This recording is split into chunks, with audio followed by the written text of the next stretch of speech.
with the purpose of kind of bringing these worlds of digital currency and metals together. And I'd like either or both of you to comment on how do metals and digital complement each other potentially? Well, it's the distributed ledger. In other words, it's the idea that we have decentralized finance. That's the whole key. And a gold or silver coin is decentralized. So, in fact, it's probably more anonymous to use a payment of, let's say, silver coins for something you want on a garage sale than perhaps using one of the cryptocurrencies.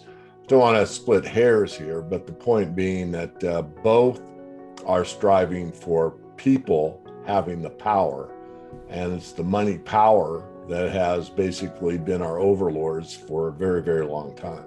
So if the people have the money, they have the power. If the power elite have the money, they have the power. Okay, thank you. And Christoph? Yeah, it's very important to have both. You know, it's super balanced. The main piece here, as I see it, is that one's in a digital landscape and world, and one's in the physical real world reality. So you want to be living in both worlds. You know, it's kind of as you end up living in a life like Ready Player One, right? So having kind of real world physical assets such as silver and gold means that you've got liquidity at your fingertips. What is liquidity? Liquidity means the ability to move in and out of cash as you need.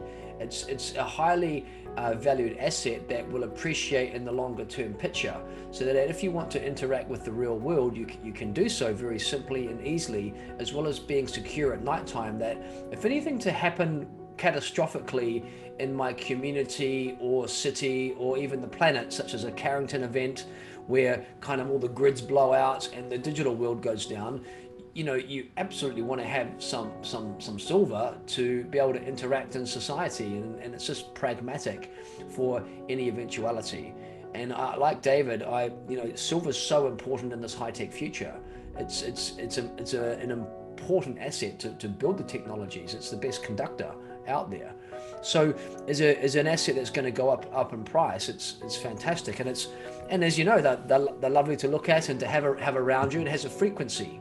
It has an energy around you. So when you want to start enhancing your frequency, you start to bring these things around you. And so having some in a safe in your home builds that frequency in your home that you build off the field of energy off to hold that prosperity inside yourself as an operating system.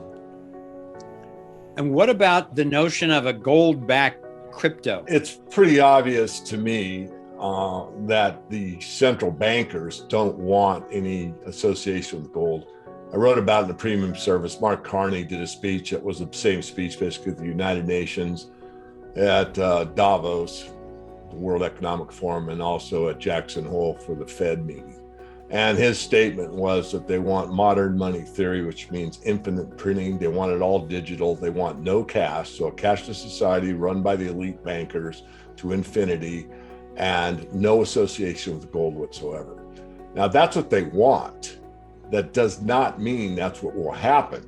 We certainly have the power if we understand how to implement it.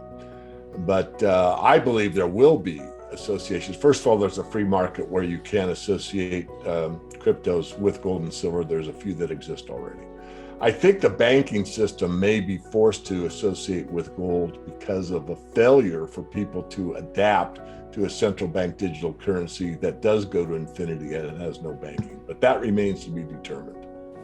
Yeah, I think in the future there's going to be many such products tokenized. What does tokenized mean? Tokenized is a digital representation of a physical asset. It's going to be very big in the future. This is why NFTs are going to grow massively. And so gold as a tokenized gold is just one application of this. I personally would choose to hold physical gold over tokenized gold. But for example, in the future, I'm currently not selling crypto assets, but if I was to liquidate some crypto assets and want to get into a stable coin, my strategy for doing so might include a gold-backed stable coin. all right, which if I was to get a validated source that I trust that gets independently audited of their vaults, and I trusted the tokenomics that it was built upon, I would have no problems moving some of the liquidity from some of my assets that have massively accumulated. I wanted to take profits. Very simply, I'm just going to take some profits and put some and sprinkle it into maybe Ethereum, a gold-backed stablecoin, take the sum out of the market, put it into gold and physical silver, and then hold some as cash if I wanted to scoop out profits. And a gold-backed stablecoin might be, one of those pieces. Same as a silver-backed stablecoin. I believe there's some of those out there. I believe David, even you might be involved with a silver-backed stablecoin. Is that correct? I remember something. Yes, it was originally silver only. We've moved to both gold and silver, but it started as a silver only crypto or silver-backed crypto. Yes. Yeah, I think that's a great move for you to get into that space, and it's the same principles, just tokenized.